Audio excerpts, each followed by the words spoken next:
នៅក្នុងថ្ងៃ Friday ខ្ញុំមានកាដូអីជូនទៅប៉ាខ្ញុំទេខ្ញុំមានតែខំប្រកួតឲ្យបានមេដាយដើម្បីធ្វើឲ្យគាត់ញឹមអ្នកនរគ្នាដែលការប្រកួតមួយហ្នឹងក៏ជាការប្រកួតលើកចុងក្រោយរបស់ខ្ញុំនៅ Spring ដែលសារតែខ្ញុំធានដល់ level 12B ឯងចឹងខ្ញុំលែងបានប្រកួតទៀតហើយចឹងតោះទៅមើលពីការរៀបចំខ្លួនរបស់ខ្ញុំទាំងអស់គ្នាដែលការប្រកួតលើកនេះមានឈ្មោះថា Spring IL Challenge ដែលសាលាបានឲ្យ3 topic មកខ្ញុំដើម្បីរៀបចំចឹងខ្ញុំដំបូងខ្ញុំចាប់ផ្ដើម brainstorm គូសចេញនៅ main idea សិនមុននឹងខ្ញុំទៅ say script ពេលខ្ញុំ brainstorm រួចហើយខ្ញុំក៏ចាប់ផ្ដើមទៅ say script ឲ្យធ្វើម៉េចឲ្យបាននិយាយឲ្យបាន5នាទីហើយបន្តមកទៀតខ្ញុំចាប់ផ្ដើមទៅកែពាក្យរបស់ខ្ញុំចេញដូចជាពាក្យ important នេះខ្ញុំដូរទៅដាក់ crucial អញ្ចឹងទៅយើងព្យាយាមប្រើពាក្យកម្រិត advanced កម្រិត IL អញ្ចឹងដូចទៅ important ហ្នឹងវាមានន័យថាសំខាន់ crucial ហ្នឹងក៏សំខាន់ដែរតែគាត់ថាយើងប្រើពាក្យឲ្យវារៀង advanced រៀង low អញ្ចឹងដូច for example ខ្ញុំដូរទៅ for instance ឬក៏ to illustrate អីក៏បានដែរវាមានន័យថា for example ហ្នឹងដូចគ្នាទេព្រោះ competition មួយនេះគឺគេចង់ឲ្យយើងប្រើពាក្យកម្រិត advanced កម្រិត IL អីឲ្យបានច្រើនអញ្ចឹងណាតែតោះមកខ្ញុំក៏ចាប់ដើមទិញ script ในការទិញ script របស់ខ្ញុំហ្នឹងគឺខ្ញុំភាគច្រើនអត់ទិញដើម្បីឲ្យចាំទាំងអស់មកទេខ្ញុំព្យាយាមចាំតែ main idea ទេបន្ទាប់មកខ្ញុំក៏បានឡើងមកសមជាមួយនឹង trainer ខ្ញុំគឺ teacher Weekly តែគាត់បានយកចិត្តទុកដាក់ខ្លាំងមែនតើលើពួកយើងគាត់បានបង្ហាត់បង្ហាញនិង give advice ច្រើនមែនតើបើគ្មានគាត់ទេពួកយើងគឺមិនអាចឡើងឈរនិយាយលើឆាកហ្នឹងបានដល់ថ្ងៃប្រកួតមកដល់ខ្ញុំត្រូវចាប់ topic ក្នុងចំណោម3យកតែមួយមកនិយាយទេក្នុងរយៈពេល5នាទី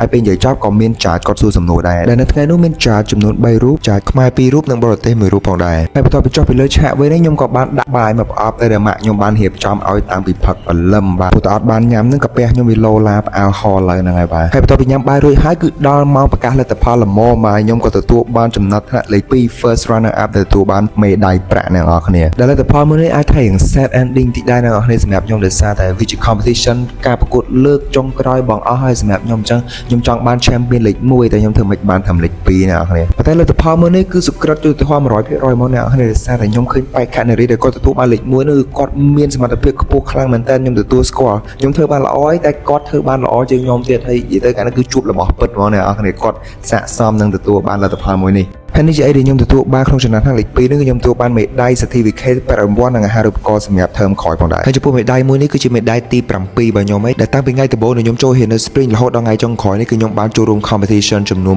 8ដងនិងបានឡើងទៅដល់វគ្គផ្ដាច់ប្រត់ទាំង8ដងហើយបានទទួលមេដាយចំនួន7ដែលខ្ញុំផ្លត់ស្នៀតចាញ់វគ្គផ្ដាច់ប្រត់ម្ដងអ្នកនរគ្នាអញ្ចឹងនេះអាចថាជា memory និងការចងចាំល្អៗរបស់ខ្ញុំហើយទ្រង់ទាំងសមិទ្ធផលដែលខ្ញុំខំប្រឹងទទួលបានគឺខ្ញុំសប្បាយចិត្តខ្លាំងមែនទែនសិក្សានៅមជ្ឈមណ្ឌលអប់រំ Spring បងប្អូននឹងទទួលបានវិញ្ញាបនបត្រ2ក្នុងពេលតែមួយទី1គឺវិញ្ញាបនបត្រចេញពី Spring និងមួយទៀតពី IEUK សម្រាប់ភាសាអង់គ្លេសនិង ASK សម្រាប់ភាសាចិនដើម្បីទទួលបានអាហារូបករណ៍សូមបំពេញព័ត៌មានតាមរយៈ link ក្នុង caption ឬ scan QR code ដែលមានក្នុងវីដេអូ